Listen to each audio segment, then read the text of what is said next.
नमस्कार, आप सभी का स्वागत है एनडीटीवी राजस्थान पर और मैं हूं आपके साथ शुभेंदु सिंह। कफ सिरप इलाज के नाम पर जहर, यह कोई नारा नहीं, एक सच्चाई है जो भरतपुर और सीकर में 3 मासूमों की जान लेकर सामने आई। सवाल उठता है कि क्या दवा अब मौत का सौदा बन चुकी है? क्या सरकार की निगरानी व्यवस्था इतनी कमजोर है कि जहर बिक रहा है और सिस्टम सो रहा है? बच्चों की जिंदगी बचाने वाली दवा अगर जान लेने लगे तो जिम्मेदारी किसकी होगी? सरकार की, फार्मा कंपनियों की या उस सिस्टम की जो हर बार जांच के नाम पर लीपापोती कर देता है? लेकिन सरकार इन सब में से किसी को भी जिम्मेदार नहीं मानती। तभी तो हम सवाल पूछ रहे हैं कि सब कुछ ठीक तो गुनहगार कौन?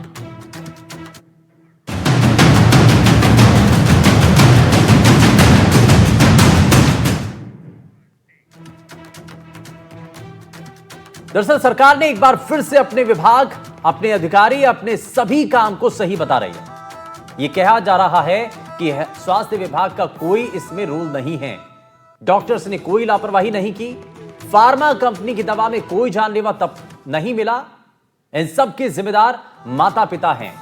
तो क्या हमारी दवा नीति में गड़बड़ी है या लापरवाही में मिली बेईमानी है? क्या जिम्मेदार अफसरों और नेताओं को सजा मिलेगी या फिर यह केस भी फाइलों में दफन हो जाएगा? सरकार बताए, आखिर कौन बेच रहा है यह जहर? कौन बचा रहा है दोषियों को? और सबसे बड़ा सवाल तो यह कि क्या हमारे बच्चों की जिंदगी की कोई कीमत नहीं है? इसीलिए हम आपको ये 4 तस्वीरें दिखा रहे हैं जहां पर स्वास्थ्य विभाग का क्या रोल है इसमें, यह स्वास्थ्य मंत्री बता रहे हैं। वो कह रहे हैं कि इसमें कोई रोल नहीं है उनका, डॉक्टर्स की लापरवाही नहीं है, यह भी कह दिया जाता है, दवा कंपनी को क्लीन चिट दे दी जाती है। अब सवाल यह कि अगर सब कुछ ठीक है तो बच्चों की मौत कैसे हुई? बच्चे इतने लगातार बीमार कैसे हो रहे हैं? और इसका जिम्मेदार कौन है?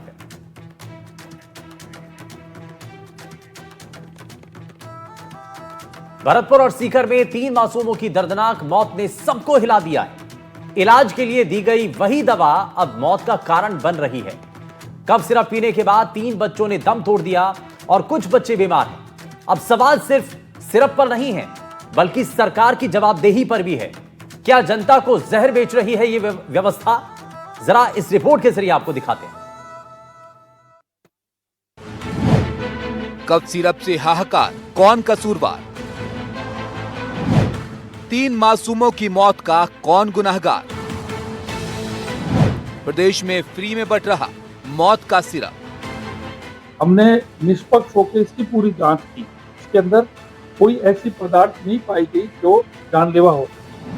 क्या सरकार बेच रही सिरप वाला जहर? नहीं थम रहा कफ सिरप का कहर। कल हमें मालूम पड़ गया था कि ये दवाइयों की वजह से डेथ नहीं हुई। सरकार की इसके अंदर कोई भी ना तो लापरवाही हुई है, ना इसके अंदर कोई दवाई के अंदर कोई आपका एडल्ट्रेशन या कोई ऐसा हुआ है। अब तक 35 मासूम हो चुके हैं बीमार। कौन जिम्मेदार, सिरप या सरकार? हमें कोई खांसी की दवाई प्रिस्क्राइब करी जाती है, वही दवाई 2 साल के बच्चे को जिसको खांसी को अगर हम जाके दे देते हैं उसका तो ऑब्वियसली हानिकारक इफेक्ट होगा। आप अपने बच्चों को जो कफ सिरप दे रहे हैं क्या वो जानलेवा हो सकता है? जी हाँ, राजस्थान में डेक्स्ट्रोमेथोर्फेन हाइड्रोब्रोमाइड सिरप के कहर से अब तक 3 बच्चों की मौत हो चुकी है। कफ सिरप का कहर थम नहीं रहा। भरतपुर में 2 और सीकर में 1 बच्चे की मौत कफ सिरप पीने के बाद हो गई। बच्चों की मौत कैसे हुई डॉक्टर नहीं बता पा रहे, लेकिन सरकार का तर्क सुन लीजिए। अब कोई माता पिता, आप, हम सब एडल्ट्स यहाँ बैठे हुए हैं, हमें कोई खांसी की दवाई प्रिस्क्राइब करी जाती है और उसके अंदर कई पदार्थ होते हैं, कोडीन वगैरह होते हैं, और हम वही दवाई 2 साल के बच्चे को जिसको खांसी को अगर हम जाके दे देते हैं उसका तो ऑब्वियसली हानिकारक इफेक्ट होगा, क्योंकि वो 2 साल का बच्चा जो है वो उसको ले नहीं पाएगा।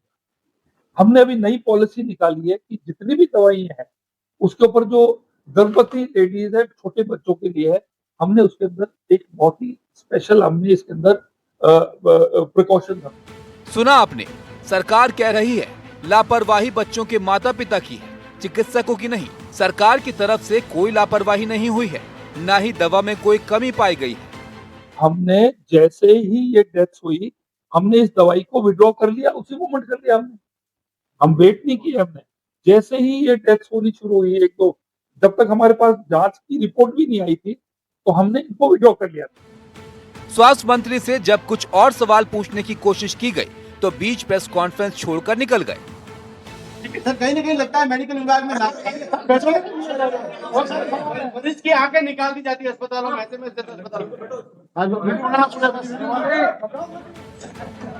हट जाओ। मतलब साफ है, तीनों ही बच्चों की मौत दवा से नहीं हुई, परिजनों की लापरवाही से हुई।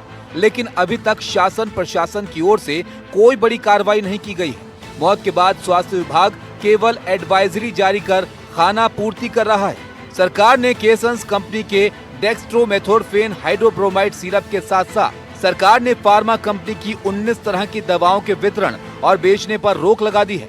स्वास्थ्य विभाग ने मामले में डॉक्टर्स की लापरवाही तो नहीं मानी, लेकिन लीपापोती करने में सरकार ने कोई कोर कसर नहीं छोड़ी। फार्मा कंपनी और डॉक्टरों पर कार्रवाई करने के बजाय ड्रग कंट्रोलर को सस्पेंड कर दिया। जब ड्रग कंट्रोलर के सस्पेंशन पर स्वास्थ्य मंत्री से सवाल किया गया तो मंत्री जी कह रहे हैं कि उनका इस केस से कोई लेना देना नहीं है।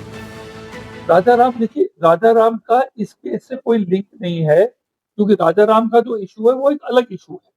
It is nothing to link, इससे कोई लेना देना नहीं है। इससे कोई, आप उसको और इसको मत करो। स्वास्थ्य मंत्री जी, जरा आप उन माता पिता को भी सुन लीजिए जिन्होंने अपना चिराग खोए हैं। उनका कहना है कि दवा केंद्र से उन्हें यही दवाई दी गई थी, जिसके बाद बच्चों की तबीयत बिगड़ी।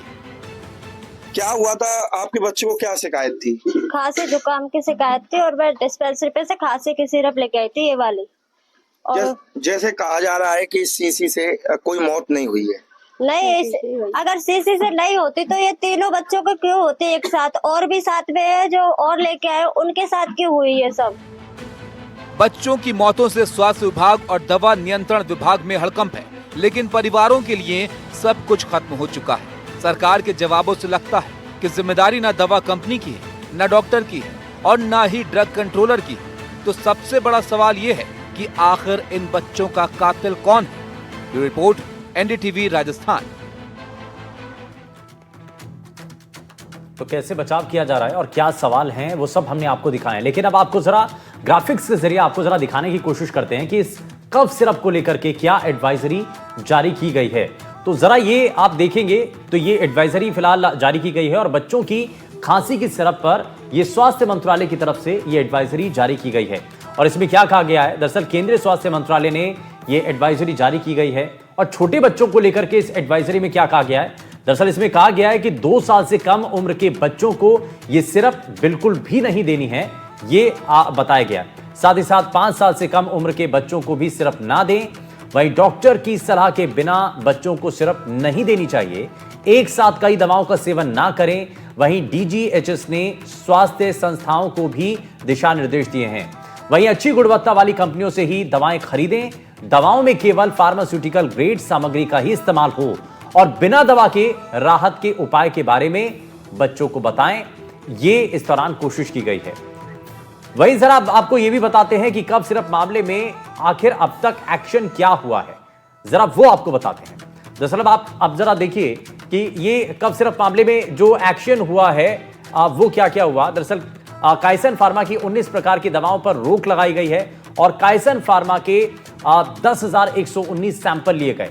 2012 से लेकर अब तक 10,119 सैंपल लिए गए और जांच में काइसन फार्मा के 42 सैंपल इसमें फेल हो गए। वहीं डेक्स्ट्रोमेथोर्फेन युक्त दवाओं पर भी इसमें रोक लगा दी गई है और डेक्स्ट्रोमेथोर्फेन युक्त दवा की सभी बैचों पर रोक लगाई गई है और बाकी कंपनियों की दवा पर भी रोक लगा दी गई है, जैसा कि आप देख पा रहे हैं। तो यहां देख रहे हैं कि ड्रग कंट्रोलर राजाराम शर्मा को निलंबित कर दिया गया। राजाराम शर्मा के खिलाफ विभागीय जांच अभी भी जारी है। ड्रग कंट्रोलर सेकेंड की जिम्मेदारी राजाराम संभाल रहे थे और इस वजह से उनके ऊपर यह एक्शन लिया गया है। अब आपको जरा बताते हैं और सिलसिलेवार तरीके से दिखाते हैं। अब हम आपको दिखाते हैं कि आखिर सिरप से मौत के पीछे का सच क्या है। तो जरा ये आप जरा जानिए कि क्या इसके पीछे का सच है। दरअसल भरतपुर और सीकर में बच्चों की मौत हुई और ये जिस तरीके से 30 वर्षीय मोनू को चिकित्सक ने दवा लिखी, डॉक्टर सलाह के बिना दवा पिलाई गई। और जयपुर के जेके लोन अस्पताल में ले जाया गया और 2 दिन इलाज के बाद छुट्टी मिली। वहीं घर में रखी डेक्स्ट्रोमेथॉर्फिन पिलाई गई और अगली सुबह हालात खराब हुए अस्पताल में, फिर उसके बाद भर्ती कराया गया। वहीं सरकार ने इस मामले में एक्शन और जांच की बात की गई है। एक्शन में मात्र ड्रग कंट्रोलर को सस्पेंड किया गया, वो भी सरकार कहती है कि इस मामले में नहीं तो नकली दवा बनाते पकड़ी गई कंपनियों को बचाने वाले अफसर को सस्पेंड कर दिया गया। कंट्रोलर राजाराम शर्मा की ओर से नकली दवाओं के आंकड़ों में हेरफेर के कारनामों को भी उजागर हुआ है। विधानसभा के सवालों के एक जवाब में ड्रग कंट्रोलर ने नकली दवाओं की परिभाषा ही बदल दी और कई फार्मा कंपनियों को बचाने की कोशिश हुई। स्वास्थ्य मंत्री का लीपापोती वाला जवाब। सरकार की इसके अंदर कोई भी ना तो लापरवाही हुई है, ना इसके अंदर कोई दवाई के अंदर कोई आपका एडल्ट्रेशन या कोई ऐसा हुआ है। मंत्री जी बोले डॉक्टर नहीं जिम्मेदार। इसके अंदर कोई ऐसी पदार्थ नहीं पाई गई जो जानलेवा हो। मौत की जिम्मेदारी माता पिता पर फोड़ी। हमें कोई खांसी की दवाई प्रिस्क्राइब करी जाती है, वही दवाई 2 साल के बच्चे को उसको खांसी तो अगर हम जाके दे देते उसका तो ऑब्वियसली हानिकारक इफेक्ट होगा। जब डॉक्टर नहीं जिम्मेदार तो ड्रग कंट्रोलर को क्यों सस्पेंड किया? जब फार्मा कंपनी नहीं जिम्मेदार तब कफ सिरप की बिक्री पर क्यों रोक? चिकित्सकों की नहीं कोई लापरवाही तो सीकर में डॉक्टर और फार्मासिस्ट क्यों निलंबित? ये कुछ वो कड़वे सवाल है जो आज उठ रहे हैं। सरकार ने जिस ड्रग कंट्रोलर राजाराम को सस्पेंड किया है, उसी ड्रग कंट्रोलर राजाराम शर्मा ने नकली दवाओं को लेकर विधानसभा में उठे सवालों के जवाब पर अजीबोगरीब टिप्पणी दी। ड्रग कंट्रोलर ने 19 सितंबर को बैठक बुलाई, फाइल में कई जगहों पर अपनी परिभाषा दी। परिभाषा देते हुए कई जगहों पर टिप्पणी की। कहा कि किसी दवा में कोई सॉल्ट नहीं तो नकली होता है। राजाराम ने नकली दवाओं के आगे भी टिप्पणी की। कहा कि टिप्पणी करते हुए नकली दवा की परिभाषा ही बदल दी। गलत व्याख्या से नकली दवाओं का आंकड़ा भी कम हो गया। राजाराम शर्मा ने उनमें से कई नकली दवाओं के आगे टिप्पणी करते हुए हटा दिया, उसमें नई परिभाषा लिख दी। इस गलत व्याख्या के कारण नकली दवाओं का आंकड़ा कम हो गया, जिसे विधानसभा को जवाब के तौर पर भेजा जाना था। ऐसे में सवाल ये उठ रहे हैं कि क्या ऐसी टिप्पणी से नकली दवाओं की परिभाषा बदल गई है? राजाराम ने कितनी फार्मा कंपनियों को बचा लिया है? सरकारी अस्पतालों में मिलने वाली कफ सिरप पीने से बच्चों की मौत के साथ ही तबीयत बिगड़ने के मामले सामने आ रहे हैं। जिस विभाग पर ऐसा एक्शन लेने का जिम्मा है, उसी के अधिकारी फार्मा कंपनियों को बचाने में जुटे हैं। सरकार ने केसन फार्मा कंपनी पर एक्शन में खानापूर्ति कर दी है। केसन फार्मा की 19 प्रकार की दवाओं पर रोक लग गई है। केसन फार्मा के 10,119 सैंपल लिए गए। 2012 से लेकर अब तक 10,119 सैंपल लिए गए हैं। जांच में केसन फार्मा के 42 सैंपल फेल हो गए थे। डेक्स्ट्रोमेथॉर्फिन युक्त दवाओं पर भी रोक लग गई। डेक्स्ट्रोमेथॉर्फिन युक्त की दवा के सभी बैचों पर रोक लगा दी गई। वहीं अन्य कंपनियों की दवा पर भी रोक लगा दी गई। जानकारी के अनुसार निशुल्क योजना में ये सिरप वितरित की जा रही थी। ड्रग कंट्रोलर राजाराम शर्मा को भी निलंबित कर दिया गया। फिलहाल राजाराम शर्मा के खिलाफ विभागीय जांच जारी है। वहीं ड्रग कंट्रोलर सेकंड की जिम्मेदारी भी संभाल रहे थे राजाराम। एक्शन और एडवाइजरी अब सिर्फ लीपापोती है। केंद्रीय स्वास्थ्य मंत्रालय ने कहा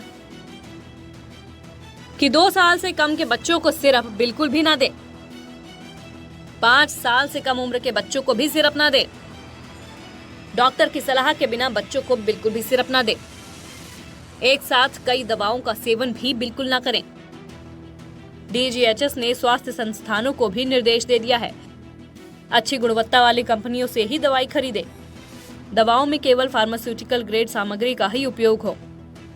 बिना दवा के राहत के उपाय के बारे में बच्चों को बताएं। भरतपुर और सीकर दोनों जगह परिवारों ने सरकार से न्याय की मांग की है। लोगों का कहना है कि दोषियों पर सिर्फ जांच नहीं, गिरफ्तारी होनी चाहिए। दूसरी तरफ स्वास्थ्य विभाग का दावा है कि जांच जारी है और अगर दवा में गड़बड़ी पाई गई तो सख्त कार्रवाई होगी। लेकिन सवाल उठता है कि क्या बच्चों की मौत के बाद ही सरकार जागेगी? क्या ये सिस्टम इतना लाचार हो चुका है कि मौतें ही अलार्म बने हैं? Bureau report, NDTV Rajasthan.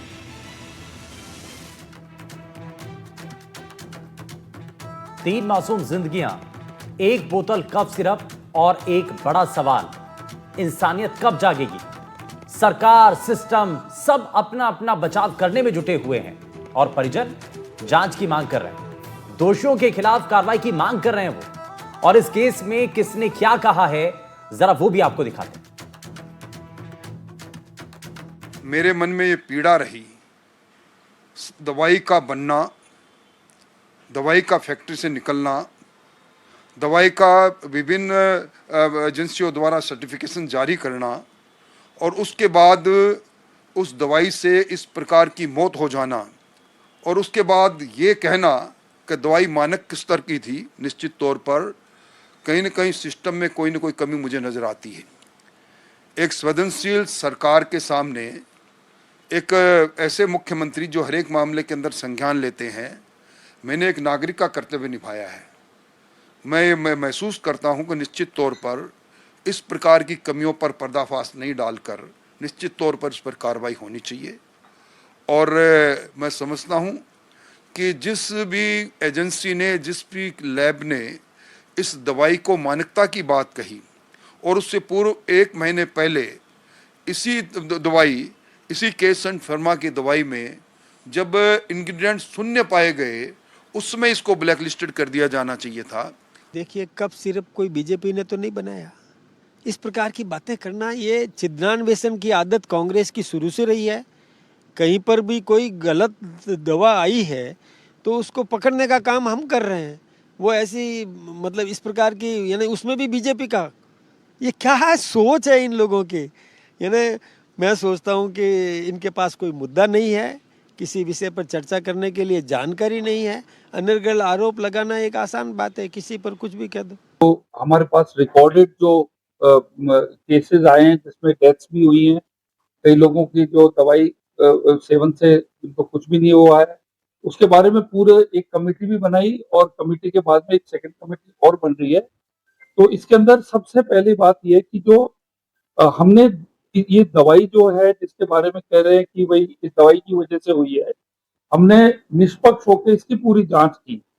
हमारे ड्रग कंट्रोलर ने और RMSCL जो दवाई खरीदती है, ये दोनों ने मिलकर इसकी 2 जांचें करी। इसके अंदर कोई ऐसी पदार्थ नहीं पाई गई जो जानलेवा हो सकती है। मंत्री साहब जब सही बता रहे हैं तो ये चीज मंत्री साहब से मेरी एक दरख्वास्त है, तो खुद इस सेम इस दवा को खुद पी के ये चीज देखें कि वास्तव में ये दवा सही है या गलत। आपके सामने परिणाम आएगा। छिपाने की कोशिश कर रही है सर, लेकिन मेरा बच्चा दवा से खत्म हुआ है। क्या कहेंगे बाबूजी आप? ये कहेंगे साहब को क्या दवा से खत्म हुआ। ये जो ऊपर से आ रहे, ये जो सच जो सब बैठे अधिकारी, ये खुद सीएम अब दवा को पी के अपने ट्रेनिंग करें और ये हमको दबाव डालने के लिए टीम भरतपुर से, जयपुर से, सब जगह से आ रही है। दबाव डाल ले, किसको छिपाओ। राजस्थान में कफ सिरप को लेकर मचा बवाल अब और भी ज्यादा बढ़ता दिखाई दे रहा है। कथित तौर पर इस सिरप के सेवन से 3 बच्चों की मौत होने का मामला सामने आया। वहीं NDTV की टीम ने प्रदेश के सबसे बड़े सरकारी बच्चों के अस्पताल की पड़ताल भी की, जहां अब प्रतिबंधित सिरप की जगह पर कौन सी दवा दी जा रही है। जहां हमने मुख्यमंत्री निःशुल्क दवा वितरण केंद्र पर जाकर देखा कि प्रतिबंध के बाद बच्चों को वैकल्पिक सिरप दिए जा रहे हैं और उनकी उपलब्धता सुनिश्चित की जा रही है। जरा देखिए वो रिपोर्ट। हम इस वक्त जो है JK लोन अस्पताल के अंदर है, जो बच्चों का प्रदेश का सबसे बड़ा सरकारी अस्पताल है, जहां पर जो है बच्चों को जो खांसी के दरमियान जो सिरप दी जाती है, उस सिरप के अंदर किस चीज़ के सॉल्ट्स रहते हैं, इन तमाम चीज़ों को लेकर जो है यहाँ के अधीक्षक हैं उनसे भी हम बातचीत करेंगे। और साथ ही जो है जिस तरीके से जो सिरप के उपयोग से लगातार जो दावे किए जा रहे थे चिकित्सा विभाग के द्वारा कि ये डॉक्टरों के द्वारा प्रिस्क्रिप्शन में नहीं लिखे गए हैं, वो अपने स्तर पे जो है परिजनों के द्वारा सिरप है वो बच्चों को दिया गया है। सर, अभी डेफ्रो है वो पूरी तरीके से बंद कर दिया गया है, तो अगर मैं उसकी रिप्लेस की बात करूं तो कौन कौन से जो है सिरप अब दिए जा रहे हैं? अभी हमारे पास जो अवेलेबल सिरप हैं, एक सिरप साल्बुटामोल है, ये 100 ml का सिरप है, और दूसरा सिरप जो अभी हम पेशेंट्स को दे रहे हैं वो एक एम्ब्रोक्सोल टर्बोटेनिक ऑफेंसिन कॉम्बिनेशन का सिरप है, ये इसमें 60 ml सप्लाई में आ रहा है हमारे पास में। एक छोटा सिरप है जो कि हम एंटी कोल्ड की तरह इस्तेमाल करते हैं, ये भी 30 ml का है। इसमें पैरासीटामोल, फेनाइफ्रिन और CPM है इसमें। ये तीन तरह के कॉम्बिनेशन अभी हम बच्चों पे इस्तेमाल कर रहे हैं, और जिस से प्रॉब्लम हुई है वो ऑलरेडी हमने उसको यहाँ से रिमूव कर दिया। यहाँ पे भी सर वो दिया जाता था?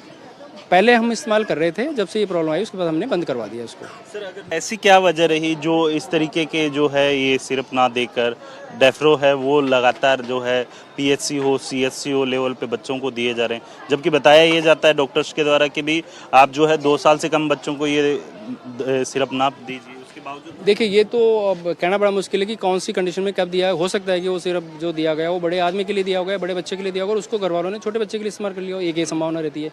दूसरा, ये जो डेक्सामेथासोन है यूज़ तो हो ही रहा था, पहले भी यूज़ हो रहा था, कभी इशू आया नहीं। तो अभी जो 10-15 दिन से जो चल रहा है, मैटर चल रहा है जिसमें ऐसा हुआ है, तो इसमें अब ये तो सोचना होगा कि इसमें क्या वजह हो सकती है, इसके बारे में कहना मुश्किल है। बिल्कुल, देखिए आपको बता दें कि अब जो है डेफ्रो की बजाय ये आप देख सकते हैं तस्वीरों के अंदर, ये बच्चों को जो है सिरप है खांसी का दिया जा रहा है, जिसके अलग अलग जो कह सकते हैं कि इसके जो शॉट्स होते हैं वो इसके अंदर बताए गए हैं। दूसरा, अगर मैं बात करूं तो ये सिरप है जो मुख्यमंत्री निःशुल्क दवा योजना के तहत है, वो दिया जाता है।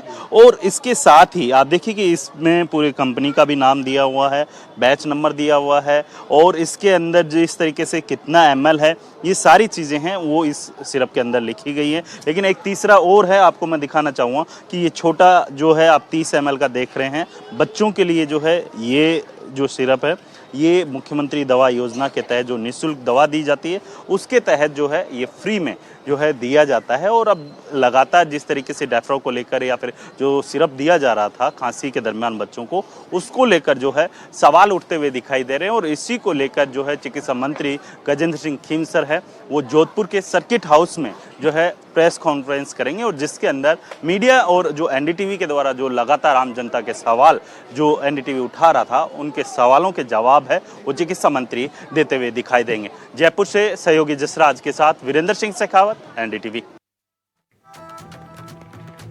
वो सारे सवाल हमने किए भी और मंत्री का जवाब भी उस पर सामने आया। वहीं प्रदेश में कफ सिरप से बच्चों की मौत के बाद अलवर के राजकीय दवा वितरण केंद्रों पर कायसन फार्मा की कफ सिरप को वितरण करने से रोक दिया गया।